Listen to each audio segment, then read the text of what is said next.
Assalamualaikum warahmatullahi ta'ala wabarakatuh. Alhamdulillahilladzi bi ni'matihi tatimmus shalihat wa bi dzikrihi tatanazzalur rahmat. Wassalatu wassalamu ala sayyidis sadat wa ala alihi wa ashabihi anjubiz zahirat. Asyhadu an la ilaha illallah wahdahu la syarika lah wa asyhadu anna sayyidana wa habibana Muhammadan abduhu wa rasuluh. Allahumma salli ala sayyidina Muhammad al-fatih lima ughliq wal khatim lima sabaq nasiril haqq bil haqq wal hadi ila siratikal mustaqim wa ala alihi haqqa qadrihi wa miqdarihi al-azim.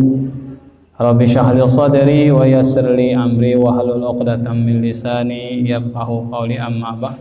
Fa ya ayyuhal muslimun wal muslimat rahimakumullah, kaum muslimin muslimat, hadirin hadirat, bapak-bapak, ibu-ibu, saudara-saudari, adik-adik jamaah musalla Baitus Sajidin yang berbahagia. Wal maqalah ats-tsalitsata asyarah, maqalah yang ke-13, Anil Hasan Al-Basri radhiyallahu anhu, dari Imam Hasan Al-Basri radhiyallahu anhu, wa huwa min akabirit tabi'in. Beliau Imam Hasan Al-Basri termasuk para seniornya tabi'in. Beliau ini adalah salah seorang murid dari Imam Ali karramallahu wajhah. Beliau hidup di kota Basrah, makanya dikatakan Al-Basri, Imam Basrah. Beliau berjumpa dengan sahabat Imam Ali dan banyak sahabat lainnya, dan yang masyhur, yang terkenal, beliau adalah murid dari Imam Sayyidina Ali karramallahu wajhah. Beliau mengatakan, man la adaba lahu la ilma lahu. Barang siapa yang tidak memiliki adab ma'allah ma'al khalq, adab terhadap Allah dan adab terhadap makhluk Allah. Adab itu perlu ya. Kita tidak hanya ibadah, tidak hanya belajar ilmu, tapi juga harus mengerti adab. Makanya beliau mengatakan, orang yang tidak memiliki adab terhadap Allah dan adab terhadap makhluk Allah. Terhadap makhluk Allah termasuk kepada Rasulullah, termasuk terhadap guru, termasuk kepada orang tua, termasuk terhadap tetangga, sesama teman, dan juga terhadap keluarga. Itu ada adabnya.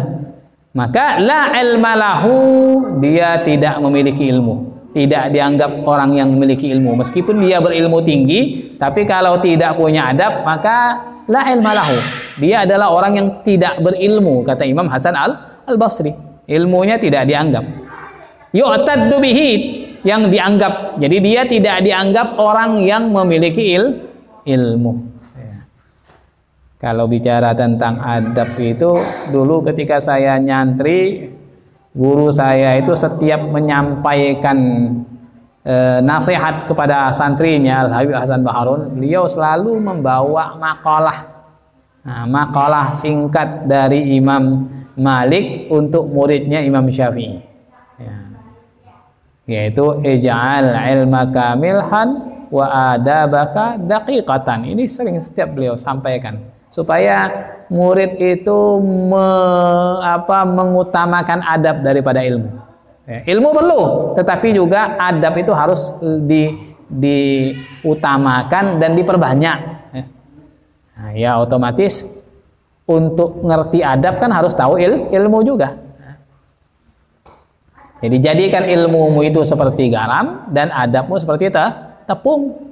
Jadi kalau bikin roti itu biar enak rasanya, ya garamnya nggak usah banyak-banyak, dikit aja. Kalau tepungnya sekilo, rotinya sekilo, ya hancur, nggak jadi roti. Rasanya nggak karuan. Paling tepung sekilo, ya garamnya hanya berapa sendok aja. Nah, ibaratnya seperti itu. Jadi ilmunya sedikit, adabnya yang banyak. Kalau kebalik, rusak. Ilmu banyak tapi adabnya sedikit, nanti akan ada sombong dengan ilmunya, merasa lebih alim, yang lain diremehkan. Itu karena kurangnya adab tadi. Akhirnya setiap ada orang yang salah kritik, setiap ada orang yang tidak cocok sama dia, ya dijauhi. Nah, setiap perkumpulan pendapatnya harus diterima, kalau tidak terima ngambek. Ya. Nah, kan karena ilmu tinggi tapi tidak punya adab itu, tidak menghargai orang lain jadinya. Pokoknya dia itu harus dihormati, harus dipakai pendapatnya. Kalau tidak ya dia tidak mau. Kadang-kadang seperti itu. Karena merasa dia lebih pintar, lebih hebat. Karena tadi tidak disertai dengan adab. Wa man la sabra lahu la dina lahu. Barang siapa yang tidak memiliki kesabaran, maka tidak ada agama baginya.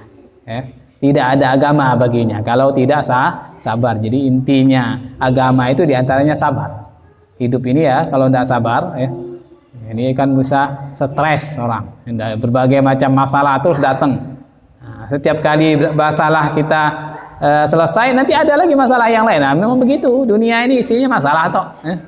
Nah, kalau sudah mati baru selesai masalahnya. Sebelum mati pasti ada terus masalah inilah, masalah itulah.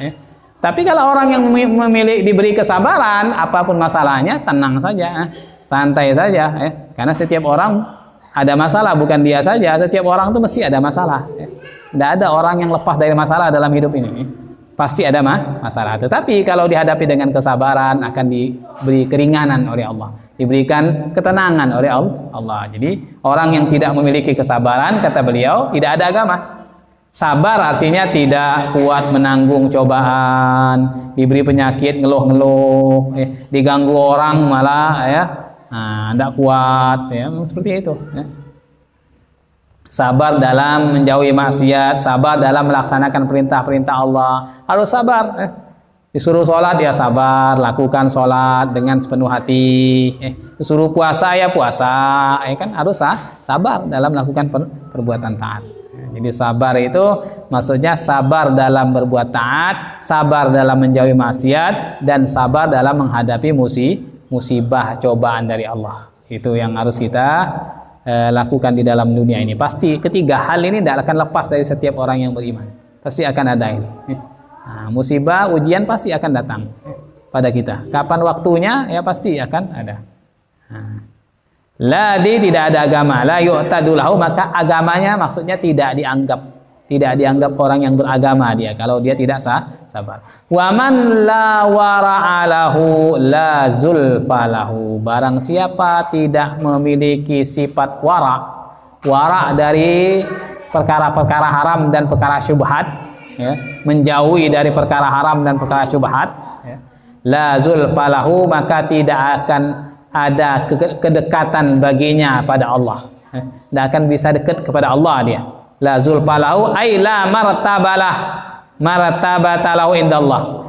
Dia tidak memiliki martabat di sisi Allah Subhanahu wa taala, wala qurbatalahu minallah, dan tidak memiliki kedekatan kepada Allah. Jika kita ingin diberi kedudukan oleh Allah di akhirat kelak, kita ingin dekat dengan Allah, maka hendaklah berusaha kita untuk bersifat wara, menjaga diri kita dari hal-hal yang diharamkan oleh Allah, perkara-perkara syubhat, terutama makanan-makanan kita. Jauhi makanan-makanan yang haram, dan juga makan-makanan yang syubhat yang tidak jelas halal haramnya.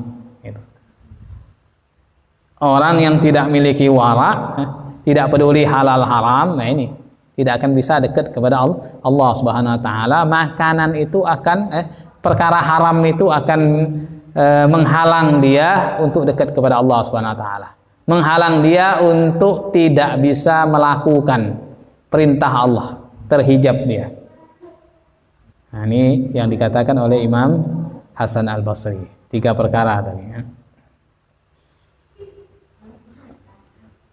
Wal maqalatur rabi'ata asyarah, wallahu alam bissawab. Mudah-mudahan kajian singkat kita malam hari ini bermanfaat dan kita semua diberi oleh Allah Subhanahu wa taala ilmu yang manfaat, barakah, bisa kita amalkan, bisa menjadi bekal hidup kita menjalani hidup ini dengan penuh kesabaran, diberikan istiqamah oleh Allah Subhanahu wa taala dalam berbuat taat sampai kita menemui Allah SWT dalam keadaan husnul khatimah. Allahumma amin ya rabbal alamin.